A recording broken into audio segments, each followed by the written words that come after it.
how hard we worked, and my wife would be like, "Are you coming home tonight before dark?" Oh, yeah. But it was totally worth it.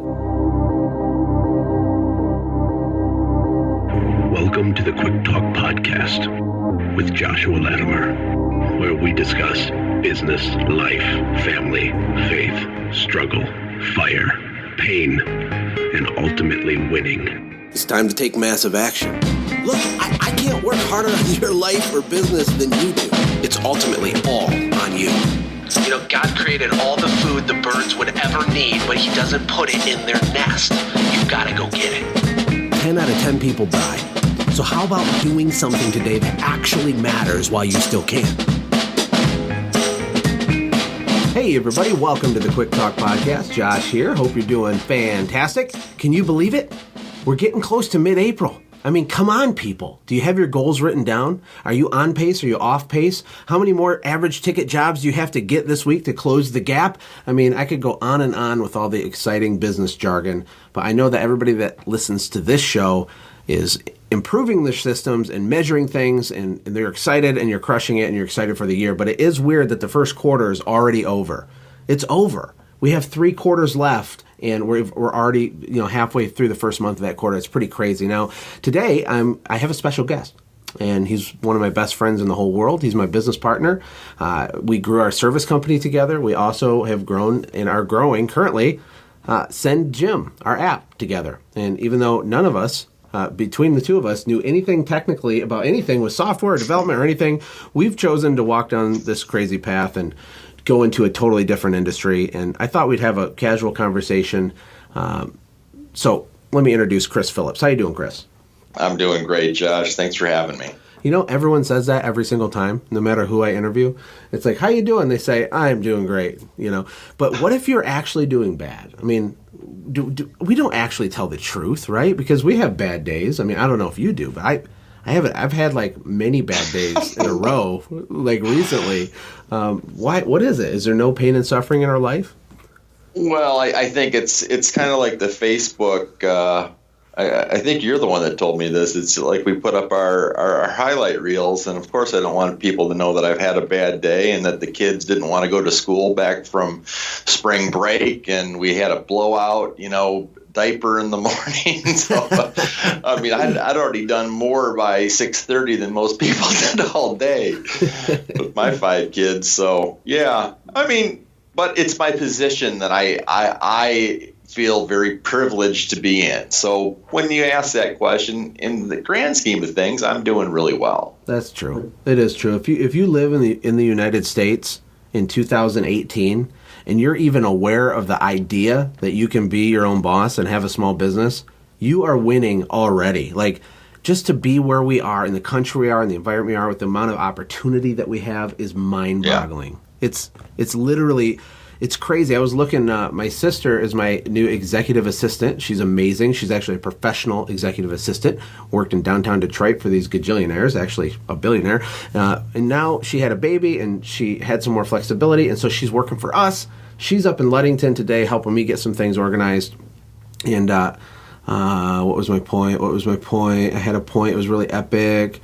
Well, while you think of that, I can tell you how awesome your sister is, and I'm just not that excited she's over in Ludington rather than here helping me, because she always does. Yeah, and I remembered. So what we were doing is we were looking on Google Maps. I love, like, when I get stressed out, I'll go on Google Maps and just find like weird areas of the world and just like look at do image searches on weird islands, and like I'll just do that because the world's so big. And like when I moved to Costa Rica, that was hard for us because we were like still really young with our software company, like for me and you.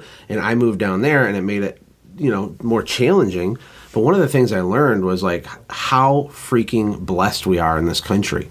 It's unlike anything I've ever seen. And Costa Rica is like the most wealthy and privileged country in Central America, and it was still night and day difference.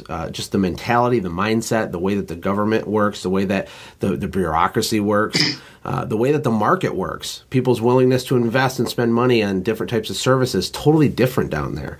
And here, I mean, you can literally, with a little bit of hunger and drive, spend a few $100 on some stuff and start making $500 to $1,000 a day doing a service like quickly, especially with like resources like this podcast or YouTube, right? It really is amazing. I am so blessed, really, when I think about it. Just, I have a wife that loves me. She's beautiful. I have kids that adore me. I've got a great business. And so, yeah, we have rough days, but we press on. Yeah, and the main point I wanted to talk to you about today in our chat was just this one of my favorite quotes, which I've probably said like 500 times in the podcast, so I apologize to everybody. And this is what it is. Everyone sees the wine, but no one sees the crushing of the grapes. And I can't shake it, Chris, because for me, maybe it's because we're walking through the fire in this business. I don't know, but it's true. And so, like, what happened was, like, when we sold our company, people started knowing who I was more, and I started helping more and putting out some content and teaching and stuff, people just looked at it like, man, like, that's so awesome that happened to you, or you're so lucky. I hope that my business does that someday. Stuff like that. And not that people are bad for thinking that, but what's happening is they weren't there during the 7 or 8 years we were scaling the business and dealing with employees that were showing up stoned. Remember, we had a sales guy that was literally stoned out of his mind or drunk or something, literally, and we had to fire him, and he was stumbling, and we made him awful. We made him awful. Sign a resignation paper. I was shaking because I just hate that. I care about the people, and this guy had worked with us for about a year, and yeah, he was just loaded, and I could tell, and it was like he had to go that day. But it was and there's terrible. just countless stories like that. We had this guy, as we got bigger and bigger, it was harder to keep a handle and keep the culture perfect, and we'd hire people that really maybe didn't fit, or they slipped through the cracks. I mean, it was never perfect. It was never even close to perfect. But when you see the numbers, or, oh my gosh, you did $186,000 a month that you sold it, to someone that is only doing $5,000 a month, that seems like Mount Everest. It seems like an unscalable thing, but that's the wine. That's the result of all the stuff that we talk about on this show.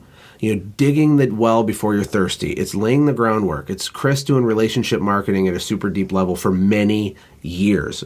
It's us digging into a niche with assisted living facilities, which became a thing that Chris started to master, right? And it took a long time. And there's strategy and tactics and pain and suffering and failure and all that stuff mixed into it. And even with Send Gym right now, last month, actually, Send Gym did more revenue than it's ever done. We had a record month. We did over $250,000 in sales with our app. Now, you got to understand, Chris didn't have nothing when we joined business together with our service company. I didn't have nothing. I started in a trailer park delivering pizzas before that. We put our head down, we chopped wood, we imperfectly took massive action, we assembled a team, we loved our team, we sacrificed, they sacrificed, and we had some success in the service industry. Then, because Chris is a maniac, he actually put a whole bunch of money, of his personal money, into seeding the beginning of the software company. And it was going to be a perfect plan. Easy money, Chris. It was a handwritten drawing on a napkin, right? And I'm like, we'll just make this app and we'll do this thing, right? Long story short, it's been 5 years now of chopping freaking wood. It's been hard. And for us to get to what we did this month, we're still nowhere near what we're capable of. But it's pretty cool to look at it. I just don't want people to look at it and think oh man, I should start an app. It's okay, should you? I don't know. Should you? Do you understand the crushing of the grapes part? It's not just the wine. You never really do arrive. And I really think trick to life is just enjoying the ride. I mean, enjoying the valleys of life. Because that's where you're going to spend most of your time. And that month that we did all that revenue for Birds Beware, I remember I was having to deal with a bunch of stuff with our brand new app, and it wasn't that fun. I didn't have some mountaintop experience that month. I was in the trenches again, trying to, dig a new road to a new opportunity. Yeah, it's been a long journey. We're not done yet, and the whole point of me asking Chris to chat with me for a few minutes today is to remind you that no one's really going to notice, except for your wife or maybe some very close friends. No one will ever truly understand what you're doing right now, how hard it is, how emotionally draining it is, how dark it can feel, how alone that you'll feel. And you will feel those things. In fact, if you don't feel those things, you're not growing. You're not pushing hard enough. If you don't feel uncomfortable, you're not growing. We've basically lived in a perpetual state of discomfort with Send Jim the whole time. Literally the whole time. We're not even out of it yet. We're close, but we're not out of it yet. Like, we've assembled a team. I'm going through the same steps and phases of business that I teach you guys to go through, because you have to go through them. There's not a shortcut. And if you want to achieve what you want to achieve, and you want to have the wine, and you want people to recognize how great you are, if that's your thing, you're going to have to put in the down and dirty work in the dark when no one's there to cheer you on, frankly. It can be lonely when you're in build mode. Right, Chris? Absolutely. Yeah. I just remember even in the first parts of Birds Beware, how hard we worked, and my wife would be like, "Are you coming home tonight before dark?" Oh, yeah. But it was totally worth it, and it's been a really, really good ride, as well as Send Jim, same thing. The thing I love most about Send Jim is I get to daily talk to people that were in my situation back, when we were doing Birds Beware, and I get to help. And so, you can't ask for a better job than that, to be able to be in a position to listen and just give words of encouragement and a couple tricks here and there. Yeah, you do, man. You've talked to thousands of people, about their business, and really kind of behind the scenes. I know a lot of people that listen to this have probably talked to you over the years, and you've helped them. You've kind of laid low. I did kind of strong arm you and push you last year to write a book or something, and you didn't want to do it, and you weren't sure, and it's not really your thing. And we're not making an official announcement, but you have been working on a book, which is going to be super cool. Like, how insane is that? Tell us briefly what you're working on. I got a D- in English, so this was a very, very scary thing. And Josh is a hard act to follow, but I got really, really inspired seeing what, the fruit of seeing the wine that was coming out of Josh, just because he was willing to take the risk of putting some stuff down on paper and just try to help people. And that's what I'm about. That's what I want to be about. And so, yeah, the book's called Dirty Money, and it should be out in the next month or two. And I'm really, really excited. It's been an amazing journey of just and painful. Painful, yeah, but it's been so much fun. I used to hate writing. I hated English, but doing this, it was a lot of fun to go back and just remember the different stories and how everything happened, how things came together. It was a lot of fun. And if you're out there and you're in the middle of the storm right now, write down some notes as you're going through this, so that you might be able to help somebody along the way, in the future. Yeah, contribution, like Tony Robbins at Funnel Hacking Live, I don't think I talked about this yet, but he talked about the ultimate failure of life is to have success without fulfillment.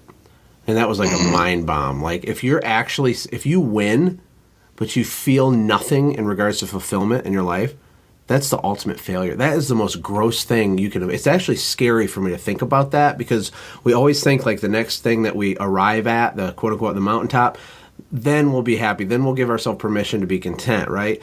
And everybody says the buzzwords like, well, just enjoy the journey, man. It's all smell the roses, bro. But for someone that's an entrepreneur, it's really hard to do that. But I'm telling you guys, I can tell you with certainty that my personal level of fulfillment with my life, with my family, my wife, my relationships, how happy I am or how, stressed out I am, it's almost not correlated at all. Well, the stress is correlated with my business, but my fulfillment is not correlated to my business, because we've hit these records. We've created something from nothing. We've beat the odds, Our company is on pace to scale past larger revenue numbers than most of the biggest CRMs in our space this year.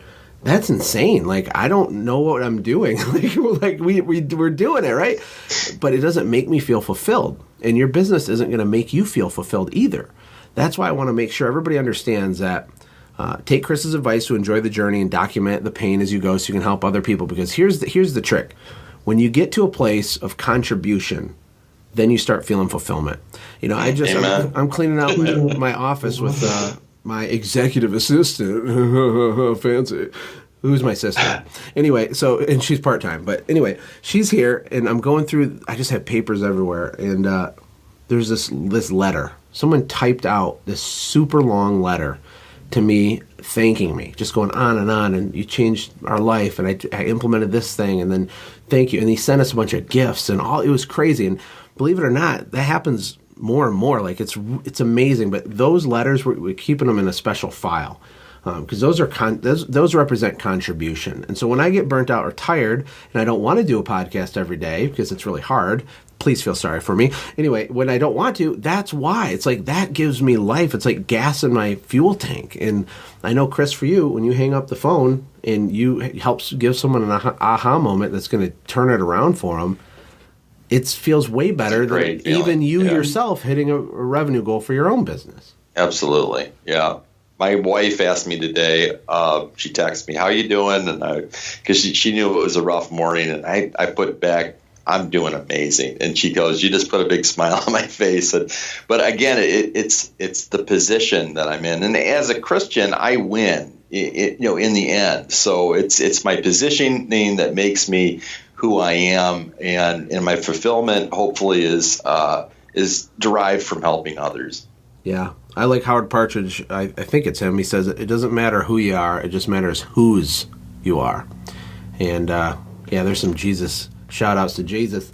Give it up for Jesus. At the end of the day, that is the most important thing. But thank you, Chris, for spending a few minutes with me here. And I'm sure we'll get you back on when your book gets ready. If you guys are interested in his book, which you should be, I don't know, you don't even have a webpage up yet. Why don't you just send him an email? Chris's email is chris@sendjim.com, and he'll put you on a list or something, but we've never announced that yet, so sorry if that was too early. I shouldn't have brought that up, but it's okay.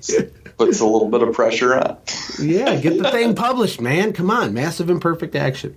Well, I appreciate all of you that have given iTunes reviews, that have been sharing in Facebook groups and tagging me in it, and it's such a big deal that you do that. It helps us get the word out. People need this encouragement. They need some inspiration, man. And especially going into the spring and the early summer, people are going to get overwhelmed. They're going to need to pass out in their bed and plug one earbud into their right ear and fall asleep to some great quick talk interview where someone shoots life back into their bones for the next day. Yes, maybe that was a little dramatic, but that's okay. Anyway, everybody, take care. God bless. Hey, thanks for hanging out, friends. And from all of us here at the Quick Talk Podcast team, we hope you loved today's show. We hope that you were inspired to become a doer and not just a listener. Apply what you've heard today in your own business and watch things change for the better. Lastly, remember that all the money in the world can't save your soul. Seek first the kingdom of God, my friends. We'll see you next time. For more information about the Quick Talk Podcast or Joshua's other businesses, visit our website, quicktalkpodcast.com. Have a blessed day.